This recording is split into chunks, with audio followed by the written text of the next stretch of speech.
I want to welcome you to Knights of the 21st Century. And this year we're going to deal with Warrior, the clarity of a knight. Of all the issues that we're going to deal with as a guy, you got to know what is worth fighting for. What is it that drives you? What it causes you to understand how to fight and how to be successful in that? Because a man is designed to do that. The key is knowing what's really worth fighting for. I think back to a story in my life where my son Joel, who's 26 now, would have been 9 then, so it's like, 16, 17 years ago. We're up in New Hampshire. Near Mount Monadnock, and we are climbing, doing some rock climbing. And we've actually taken a group of students with us from a conference I was speaking at, and we decided that we would just kind of do this 110-foot cliff. And we had set up a pretty safe area that we would train everybody in. There had a training cliff. There was about 60, 70-foot slope that if you fell, you get hurt, but nothing would be damaging, unlike the 110-foot cliff, which would be fatal. And so we set up a bunch of safe zones. As I'm working with different students, we're putting on helmets and putting on their repelling gear, keeping them in those zones. I suddenly hear a cry. Now, it's a cry that only a parent recognizes. It's the cry of your child in trouble. Now, there's a bunch of kids around, there's a bunch of adults around, but I can only hear one voice. It's the voice of my son, Joel. I immediately look around to see where he is. He's not in the zone I'm at, which is near the high cliff, so I shoot towards the low cliff. When I get there, I don't see him, but I see his hands, and I hear him crying, "Dad, Dad, come!" And I come racing over. Now, I don't like to be near cliffs without a repelling gear on. It's just I'm not a big guy right on the edge thing. But in that moment, it didn't matter. My son was in trouble. I dove out, grabbed his hands. As we would now think about it, it was just as he was about to let go. Who knows? If he had fallen, he would have broken some bones. He would have survived. But I remember grabbing him, and all of my focus and all of my attention was on a fight for him. When I pulled him to safety and we hugged, we suddenly had this realization that that was the most important moment. I knew beyond a shadow of a doubt what was worth fighting for. I knew that of all the students there, of everybody that's engaged in there, that when I heard his cry, everything became clear. My vision was impeccable. I knew that of all the things I could look for, of all the things that were important at that moment, I knew what was important. It was Joel and his safety and his recognition. I think sometimes, guys, we have to stop and realize that we have all these possibilities of battles to engage in and all these things to do. We have to stop and ask ourselves, what's really worth fighting for? And when we ask what's worth fighting for, it's really about what is the vision, right? What are we going to think through in this area of saying, that's worth my focus, that's worth my attention. That's what we're going to spend this year understanding. How to have right attention, and then not only where that attention needs to go, but what to do with it once you have it. Now, in order to do that, know that we as guys fight, but so do women. Women also fight. Men and women both fight. Now, we fight differently. So for you to just take a quick test to find out whether you're like this more like lean towards a woman or a man, let me give you a quick test that will tell you the difference between men and women, all right? This will help you walk through this. Here it comes with nicknames. Nicknames. If Laura and Suzanne and Deborah and Rose go out for lunch, they will call each other Laura, Suzanne, Deborah, and Rose. If Mike, Charlie, Bob, and John go out, they will affectionately refer to each other as Fat Boy, Godzilla, Peanut Head, and Scrappy. Eating out.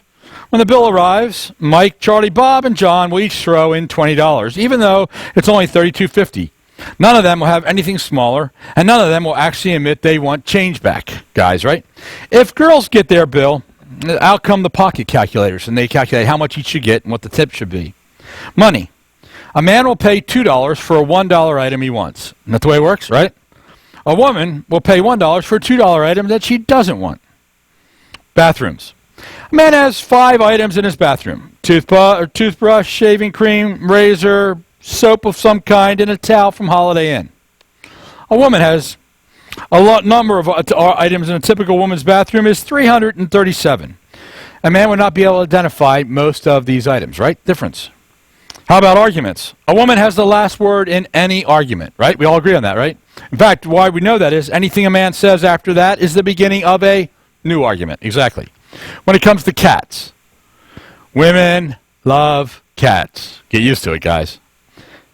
Men say they love cats, but when women aren't looking, men kick cats. All right, future.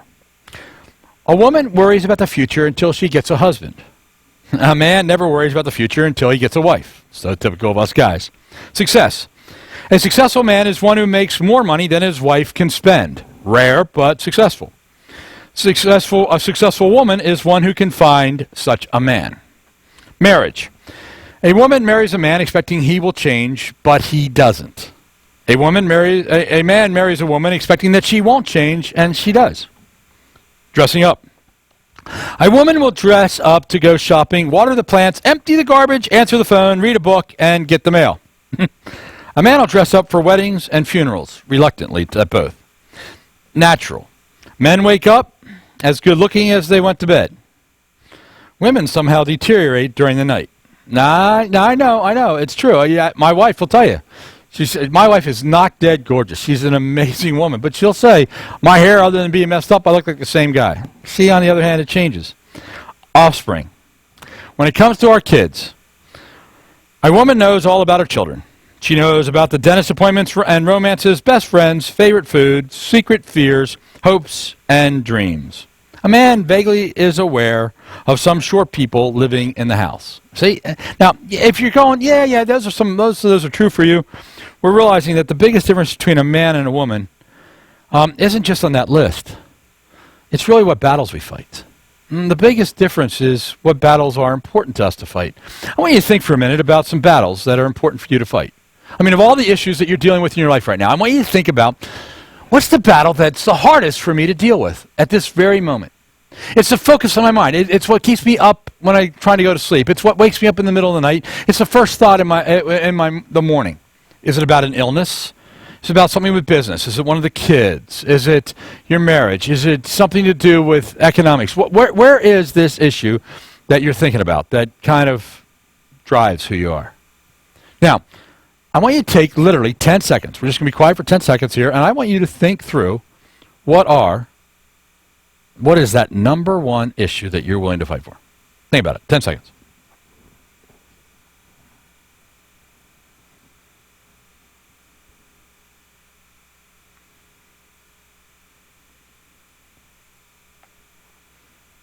Now, it's interesting how I would answer that.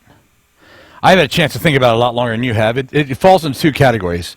If you know anything from Squire, if you've been with us last year, we talk about protecting the heart of every woman, being the Secret Service agent in the president's life. You know what I mean? That kind of a concept. That's really big for me. That drives a lot of what I do.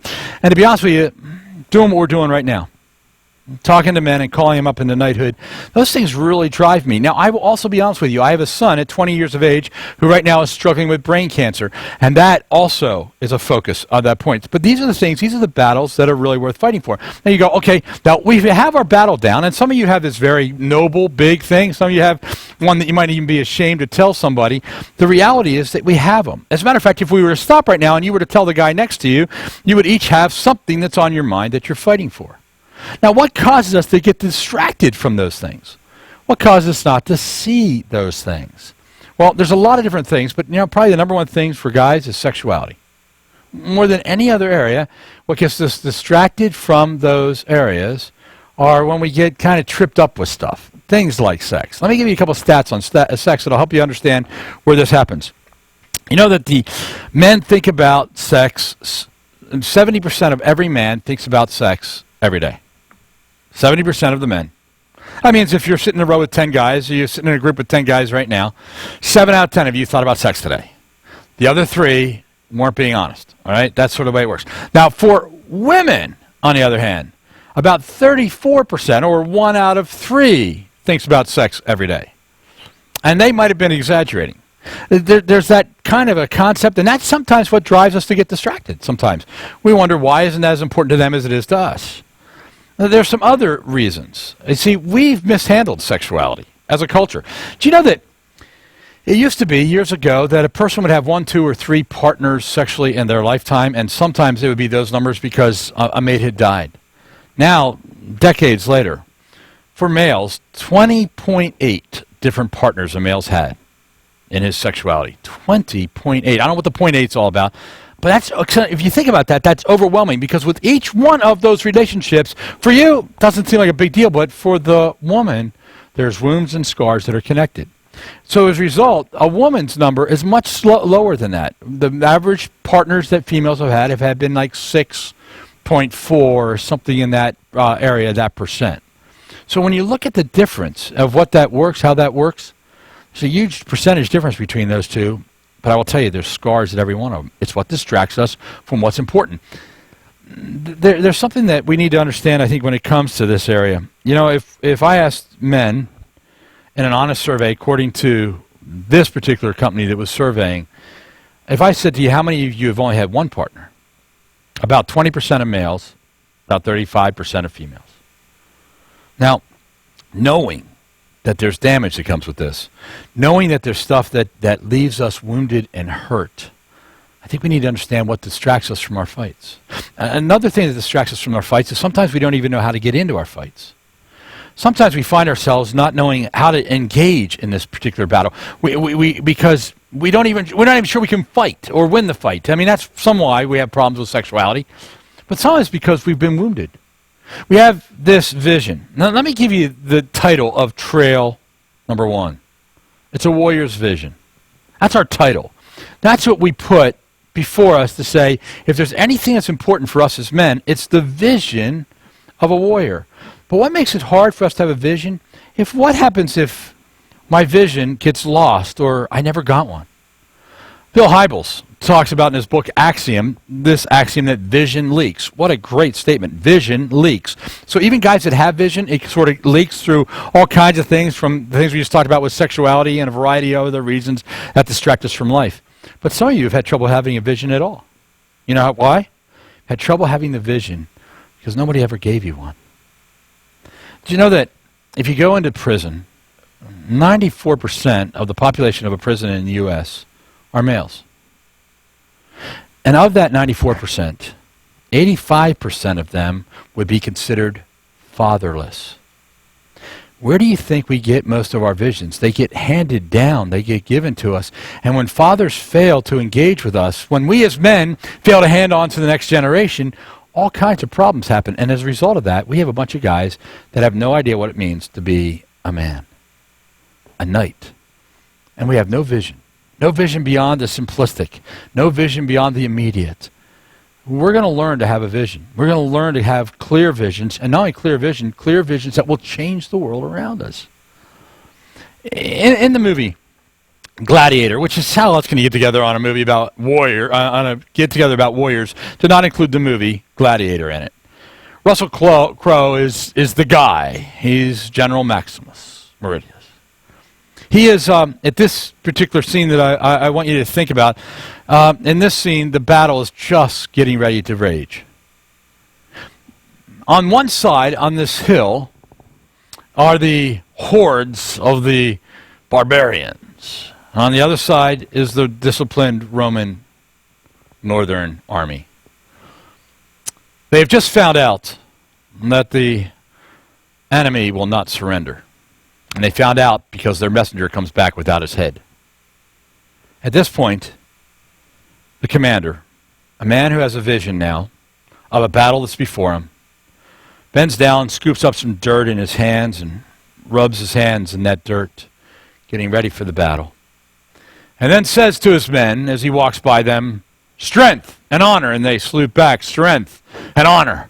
They have a vision. They have a reason for what they're about to do.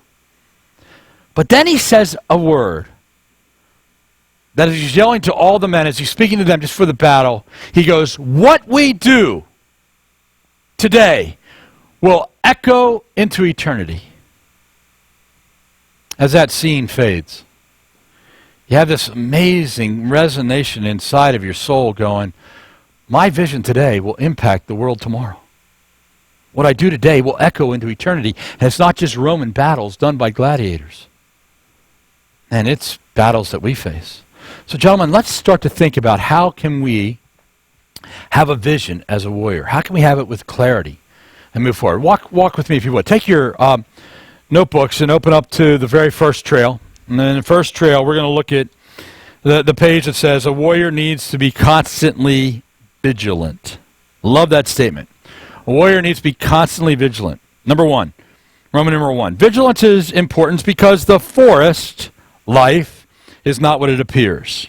Vigilance needs to be important because the thing that we live in is not what you think it is. The forest, let me tell you what the forest is for you guys that didn't do Squire with us. The forest is the world around us. It's life as we do it. The forest has some trail markers to guide us through, but it's basically a place that we get to change. The forest, for the most part, you can just walk through it until you need to move a trail or create it to a better direction. That's a man's job. Now, if I said to you, change life, change the world, that gets overwhelming. But if I say change the forest, you can move that tree, you can move that brush, right? It's something we can do. In this particular moment, you need to understand what happens with the forest. The forest is in the job of conning us. At every level, it's trying to trick us. It's trying to deceive us into thinking that its vision, its direction will dictate our lives. So you got to be vigilant. And let me show you a couple things that I think will help us through that. Number one, under Roman numeral 1, it gives circumstances more weight than a knight's values or principles. This forest gives circumstances more weight than the values of and principles of a knight. So it basically says, if you live by circumstance, so you don't have any vision, there's no telescope and you're looking out there to find out where do I need to go on the map. Basically what you're doing, you're just doing life. It just kind of leads me around. I follow the path of the forest. If the path of the forest is good and healthy, awesome. Problem is that it isn't.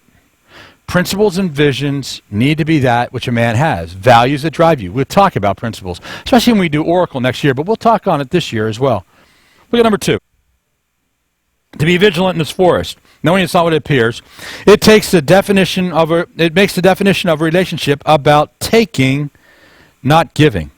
It makes it about taking, not giving. Now, this is one that I struggle with a great deal. When I got married, it was about taking, not giving. When I grew up, my mom took care of me until my dad came home. I was the head of the household. I was the stuff till my dad came home. Then he got everything. But it was always about a man being taken care of by a woman. Now, I was raised in an era of time when women were different than they are today. Expectations for a woman was very different. Matter of fact, to show you that, in Good Housekeeping magazine in 1955, the following article appeared. I'm going to read it for you. It's a little bit long. But this is what my mom was raised in. As a matter of fact, to be honest with you, I think my mom could have written this. I mean, this is one of those things that it just feels like this was sort of her story, how we were treated as men. And everything about it made me think that men are supposed to be taken care of. Knights think that they're supposed to be taken care of. Stop being knights. Trust me. Now, here's the article from the May 13 article of Good Housekeeping, 1955. Here's what a woman's supposed to do. Have dinner ready. Plan ahead, even the night before, to have a delicious meal ready on time for his return. This is a way of letting him know that you are already thinking about him and are concerned about his needs. Most men are hungry when they come home, and the prospect of a good meal, especially his favorite dish, is part of a warm welcome needed. My dad's favorite dish was meatloaf. We had it a lot. Sorry. Prepare yourself. Take 15 minutes to rest so you'll be refreshed when he arrives. Touch up your makeup. Put a ribbon in your hair. Be fresh looking. He's just been with a lot of weary people. I'm just envisioning my wife saying, he's coming home. I'm putting a ribbon in my hair. It's just not going to... Anyway. All right. Be a little gay. That was before that means what it means now. Okay. Be a little gay and a little more interesting for him. His boring day may need a lift. And one of your duties is to provide it. Oh, that's a big word. My wife loves it when I say that one. Clear away the clutter. Make one last trip to the main part of the house just before your husband arrives. Gather up school books, toys, papers, etc., and then run a dust cloth over the tables. Over the cooler months of the year, you should prepare and light a fire for him to unwind by. Apparently, even if you don't have a fireplace, set the coffee table up on fire because you need something smoking and burning in the house. Your husband will feel he's just reached the haven of rest and order, and it will give you a lift too. After all, catering for his comfort will provide you with immense personal satisfaction. I'm so glad I'm just reading this to guys, right? Prepare the children. Take a few minutes to wash the children's hands and faces. If they're small, comb their hair, and if necessary, change their clothes. They are little treasures, and he would like to see them playing the part. Minimize all noise. I had 4 sons. Minimize the noise. At the time of his arrival, eliminate all the noise of the washer and dryer and vacuum, and try to encourage the children to be quiet. You'd have to muzzle my boys, I think. Be happy to see him. Greet him with a warm smile and show sincerity in your desire to please him. Listen to him. You may have had a dozen important things to tell him, but the moment of his arrival is not the time. Let him talk first. Remember, his topics of conversation are more important than yours. Guys, I want you to know that what happens here at night stays here at nights. Nobody goes home and says this to their wives. I'm just reading an article from well over 50 years ago. Make the evening his. Never complain if he comes home late or goes out to dinner or other places of entertainment without you.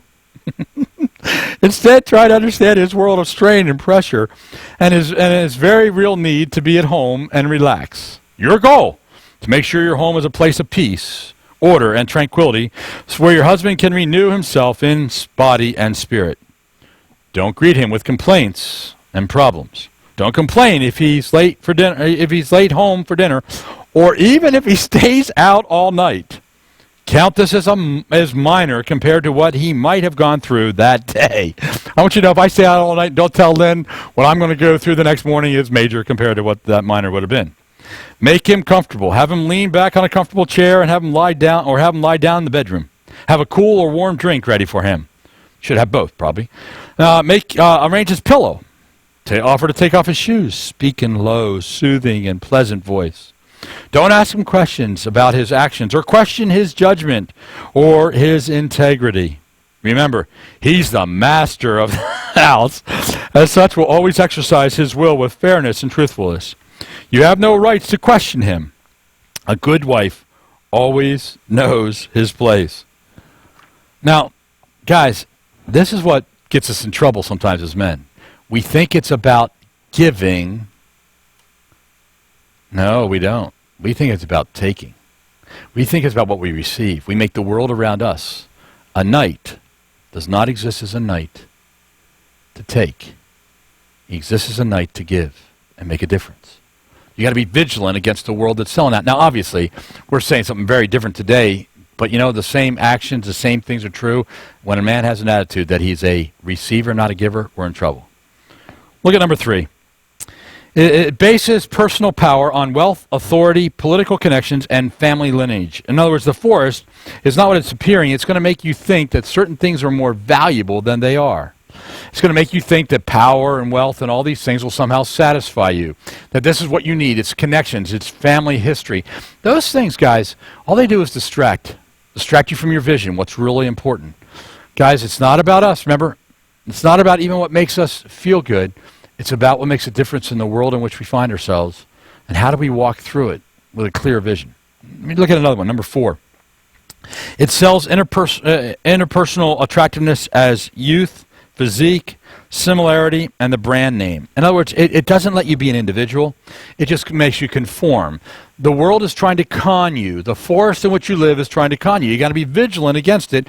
You are not the sum total of how you look. You're not the sum total of what you have on. You're not the sum total of how young you can be. In fact, you're so much more than just the physical appearance, the body. When we look at the core of who a man is, when we take our dog tags from last year, you guys that are Squire and you graduated, the body is just one part of the 6 parts of the core. When the whole force that we live in is trying to just sell that you're just one thing and just satisfy it and its cravings, right? Then number 5. I'm going to kind of fly through this. It relies on, 1, knowledge apart from context. In other words, we want to gather as much information as possible, but I really don't care about the context of it. It's sort of like the information highway. Number 2, it relies on data apart from application. I know what I should do, but I don't do it. I know all this information. We're the richest people in information on earth. We have all kinds of information that we have going on here, guys. But the reality is, man, we're not applying it. So it's just data apart from application.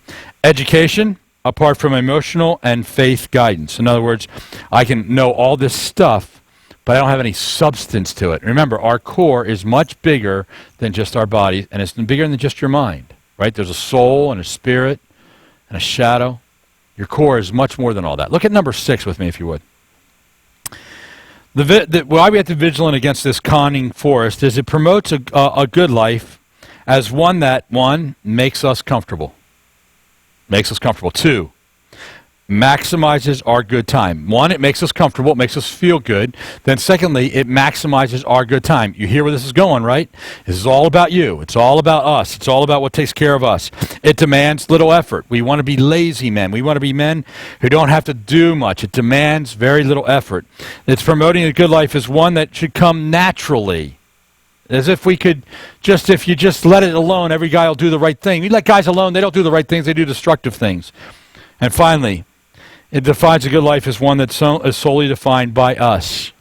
I've just defined for you, if you look at that, a man solely defined by us. I've just defined for you a spandex male. You know what a spandex male is? It's the man you don't want to be, right? You guys that are squires, you've been through that. You know that when a man in spandex is not an appealing kind of man, and that's the guy that you can see all the stuff. Well, it's just about what makes me feel comfortable, what makes me feel good. That's just been described. That's what the forest is promoting. And when we start playing in that realm, we get in trouble. So let's take a look at the second Roman numeral. Vigilance is important because the forest can be in direct contradiction to a warrior's knighthood calling. In other words, there's a reason why you and I exist. And that's fighting us. It's in contradiction. Underline the word contradiction because the forest fights you. It fights you every day that you're alive. It's fighting you because it's saying, I want you to be something different than what you're called to be. We are called to be that which is a representative of the God of the universe. We've been called to be knights. And where we make decisions that make a difference and bring health and clarity. And instead, man, we get this contradiction of the fact that we're so much less than that. Look at this. It stimulates the warrior's sexual instinct while promoting compromise, lack of discipline, and temporary pleasure. What it promotes is something that is all about, man, what's going to feed your sexual instinct. In your being, we'll talk about this. On week 8, we're going to talk about sex, the kryptonite of a night. We're going to talk about this area that just debilitates us. If your instinct is not handled, it will mess you up. Sexual instinct. You know how bad it is? Let me give you some stats on pornography. Here's one. Every second, $3,075.64 is being spent on pornography in America. Every second. This is according to ComScore Media Matrix. Every second, 28,258 internet users are viewing pornography. Every second. Every second, 372 internet users are typing adult search engine terms into their search engines. Every 39 minutes, a new pornographic video is being created in the United States. As a matter of fact, more than 70% of the guys between the age of 18 and 34 have visited a pornographic site in the last month. Those are all according to the stats. We live in a culture that is fighting us. It's selling something they can't possibly satisfy. And we'll talk a lot about that as we walk through this. Number 2. On the Roman numeral 2, it suggests that his emotions be ignored.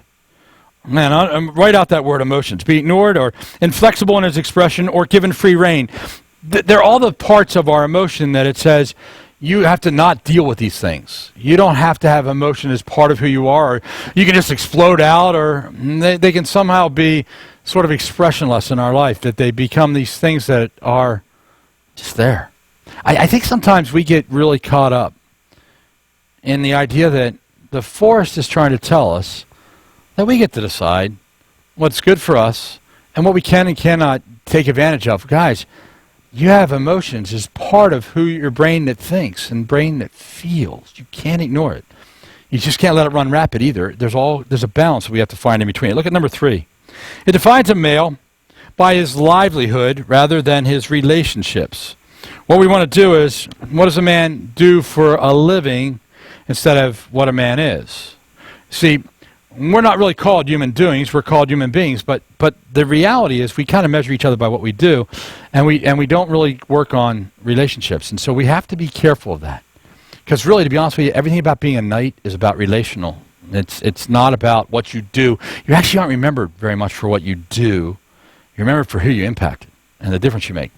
Look at the next one, number 4. It says this. It devalues the importance of the spiritual part of his core. What happens is this, underline spiritual. In order for you to truly come alive, one of the issues you have to deal with in this part of your core is your spirit. And how you approach life and what you do with it. That's how you're going to fight against a culture that's fighting against you. And there was a leader by the name of George Washington. Every week when we get together, I'm going to talk to you about a warrior. I'll talk to you about a warrior, somebody from history, a politician, somebody. George Washington is a fascinating guy. He was a very humble and reluctant leader. If you know much about his story, Dad dies when he's like 12, becomes a surveyor. When he's 14, he actually owns his business by the time he's 17. His brother dies, his older brother, who he kind of was involved with. His brother dies when he's 20. And when he does, George Washington becomes a commissioned army officer in the British Army. Because even though he didn't have schooling, he just had that right out of his brother's involvement. He also was commissioned at the same time to survey the entire state of Virginia. He was a leader in the French and Indian War, had some losses, had some victories. And when he got to the point where all of a sudden the United States said, that's it, we're about to have a war with England, they came to George Washington and they asked if he would be the chief of the army. And he was reluctant and said he wasn't worthy. And they said, no, you need to be it. And so he did, and he led well. And when he won, they said, we need you as our president. And he said, you know what, I'm not sure. What about Adams? What about this guy? What about that guy? No, we want you. And so reluctantly and humbly, this guy was changing the forest as a knight, not as everybody else would have done forest living if we were looking at guys today doing things. George Washington, when he died, here's what was said of him at his funeral. He was the first in war. He was the first in peace. He was the first in the hearts of his countrymen. First in war, first in peace, first in the hearts of his countrymen. You know what that means? It means that George Washington led as a knight. I really believe that guys from history can remind us of what we can be. Now understand that the forest not only fights against us and tries to con us, the forest does something else. Look at Roman numeral 3. Vigilance is important because within the forest, growth is possible every day, but it does not come easily for the warrior. In other words, you can grow, but the forest itself is going to resist you. So it's not going to come naturally. It's not going to come easily. Look at this. There's a danger, number one, of his shadow's influence and from his spandex mail ruts. What happens is we need to understand that we have two things fighting against us. Patterns that we've been doing wrong and the shadow. In our core, you can't remove. The shadow's our word for sin. It permeates who we are. It moves in that direction. It causes us to feel like, man, there's very little hope, very little opportunity for us to move forward. One of the things that I want us to understand is that when we start to find this resistance to us, we can grow through it. Look at number 2. Positive involvement with other knights will change his perspective. When you and I are being resisted by the force, you're not going to do it alone. Why are you going to break into campfires? Why you're going to get involved with other guys, and why you're going to find yourself involved in a small group talking things through, because you're not designed to do it alone. So as a man, you and I are going to have guys around us. Look at number 3. His calling to a higher purpose must remain in the forefront of his mind. One of the things I love about this is that there's a bigger reason why we're around. There's a purpose for us. There's something about why we're here that takes us to a higher level of nobility. That's what George Washington is about. It's seeing beyond the moment, seeing beyond us. And every week we're also going to look at what you have in front of you called Nightly News. Nightly News is about a man from the Bible. A book that I will not in any way apologize for. I believe it's the Word of God, written to us to understand how our spirit comes alive. We're going to refer to it, one of these, every week. This particular week, it's a man by the name of Thaddeus. Now, Thaddeus is one of Jesus' 12 disciples. Actually, his other name that you might know him by is Judas, but not Judas Iscariot, not the bad Judas. This is actually a good guy, but you don't know anything about him. In fact, the only thing we know is this one encounter that's listed for you. Jesus Christ is talking. Let me read for you exactly what Christ says. He says, those who accept my commandments and obey them are the ones who love me. Because they love me, my Father will love them. And I will love them and reveal myself to each of them. Very cool things. Thaddeus is one of the guys sitting here listening to this. But listen to what Thaddeus says. Thaddeus is understanding there's something bigger going on. It's bigger than him. It's bigger than these guys sitting around him. This is a world kind of thing going on. And here's what he says. Lord, why are you going to reveal yourself only to us and not to the world at large? What a phenomenal question. What Christ says in response to that is huge. But the question is profound. It has to be a bigger purpose. There's a higher purpose for us, right? When you get this, guys, you're going to have such clear vision. You understand why you're here, what you're about, but you have to resist this particular movement of the forest against you because it's fighting you at every turn. And so where you're going to grow is you're going to have to push through it. Look at number 4. You need to understand that a knight, a warrior, his potential is never fully achieved. You are growing, you're becoming, you're making a huge difference. So what a warrior does at this particular point is I think he begins to feel like you and I can grow beyond ourselves. I have more to give. I have giftedness from God. I have a calling from God. I have something to do that will make the difference. Now, over here, there's a bunch of stuff I want that'll make me feel good and everything else, but when you have a clear vision, you know what you're about, you know what it's about that God's directing you to do, you get excited about the possibility of growing beyond you. I take you back to the movie Gladiator. After the battle that you had seen earlier, or we talked about earlier, was happening, you had this opportunity for Maximus, who won the battle, to now be called in to the emperor's tent, Marcus Aurelius' tent. He's Caesar. Maximus knows Marcus Aurelius well. He's kind of grown up in his house. He's been a loyal friend and an amazing military leader. When he's brought into his tent, it is said of him, "We must think and be quiet here together. Let me whisper among us. Tell me about your home. Tell me about your wife, your children, where you lived and what you've come from. Tell me about all those things that are so important to you." Maximus, given permission by Caesar, talks openly and freely. And then the emperor says to him, "Now I want you at this moment to listen carefully. Rome needs leadership, and I'm not going to live very long. Maximus, I ask for one more thing from you." And Maximus stands up and he salutes, as you would expect a leader of his caliber, and says, "Whatever your wish is." He says, "I want you to be the leader of Rome when I die." And Maximus says 1,000 times, "No, sir. No." And that moment, this incredibly powerful moment, Marcus Aurelius says, "That's why you must be the leader, because you're a man of pure heart. That's why you must be a leader, because of your attitude to say it's not about power, it's about a higher calling." And he gives him several hours to decide. What about Commodus? That Commodus is that son of Marcus Aurelius that's not a good man, and Marcus Aurelius knows it, and he says, "You know he's not a good man. It needs to be you." So as the scene fades, as it comes to an end, you see Maximus is now going to think about it.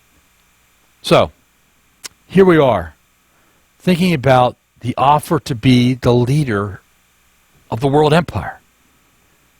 What's Maximus's response? He's reluctant. He's not worthy. It's not his.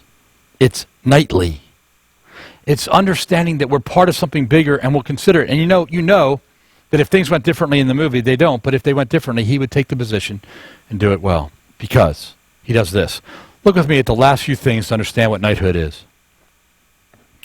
Therefore, a warrior must function as a knight. He regularly clarifies his vision in light of the forest in which he finds himself. So, gentlemen, be vigilant about your vision. If you're going to function as a knight, you're regularly going to have to clarify your vision. Be writing it down. Be talking about it. In order to graduate, you actually have a knighthood plan. You need to talk vision. You need to talk vision bigger than the satisfaction of your stomach 15 minutes from now. Bigger than the satisfaction of your sexuality a few days from now. Bigger than whatever you think it is that will satisfy, it's bigger than that. It's what are you going to do for those around you? That's the vision of a knight. That's what we're calling you up to. A bigger purpose. Even in the middle, I don't know how bad your circumstance is right now. Bigger than your current circumstance. Some of you are dealing with an illness right now and you feel like I can't even move forward from this point. It's just so debilitating just to even think about it. You're still alive. You still have purpose. Look at this. Second thing, he understands the 6 elements of his core. Body, mind, soul, spirit, shadow, and self. And utilizes the 2 protection systems, armor and chainmail. You take out your dog tag, or if you don't have a dog tag because this is your first year, there's a guy next to you that does, and on it has those 6 elements of the core. A knight's committed to saying, I'll use all 6 elements, and I will make choices based on the protection that's offered and from my armor and the understanding from my chainmail, and I'm going to make choices, and those choices are going to make all the difference. And you know what those choices mean, guys? There's a spiritual component to this. If you leave out any one of these components, you're going to be in trouble, and we're going to talk a lot about that connection to that component. The last thing I want you to consider is this. He does not attempt to live, grow, or fight alone. Every one of us in this room are not going to go through this journey alone. We're going to take our core, we're going to keep it intact, and we're going to make a difference. I think sometimes we have to understand why we're making a difference. I think because the forest demands that something significant happens today. I mean, the forest is looking for a hero. So many of our heroes have fallen. I remember at the Masters in 2010, it was the year when Phil Mickelson won the Masters. It was also the year that Tiger Woods fell. Tiger Woods, the hero, crashed. Phil Mickelson was in a very different place in his life. He didn't take him beyond 8th in any tournament that year. You see, two very important women in his life, his wife and his mother, both were battling breast cancer. So Phil Mickelson was going to house after house at the golf clubs alone at night. Very similar to Tiger Woods, but for a completely different reason. On this particular day, on this particular magic moment, Phil Mickelson was ahead by 5 strokes. His bride had not been with his side at all during the whole time. They had shown up on Tuesday, but she was so sick that she couldn't come to the golf course. But he would go every morning with one of his daughters to play chess at a local coffee shop, and they would watch movies at night, and they just kind of did family things together. Well, on this day, 5 strokes up, all he needs to do is get a par and then a birdie, 10-foot birdie putt, and he ends, and he becomes the master champion. Phil will tell you that when he saw his wife standing there at the 18th hole, it was the most important moment for him, that he'd gone it at that moment. As he fell into her arms, weeping, holding her tight, he knew that the most important thing was not the Masters. You know, the most important thing was what he was holding. And in a world where we're dying to see good men win, I have to tell you that Woods will win tournaments in years to come, and he will come back and the golf world will be satisfied. But on this day in the golf world, the good man, the good husband, the good father, the good son won. When you have the right vision, gentlemen, when you have the right vision, the good man, the good son, the good father, the good husband will win. And when he does, the forest as we know it will change. Join us. We got 23 more trails to do together. Thanks for being with me.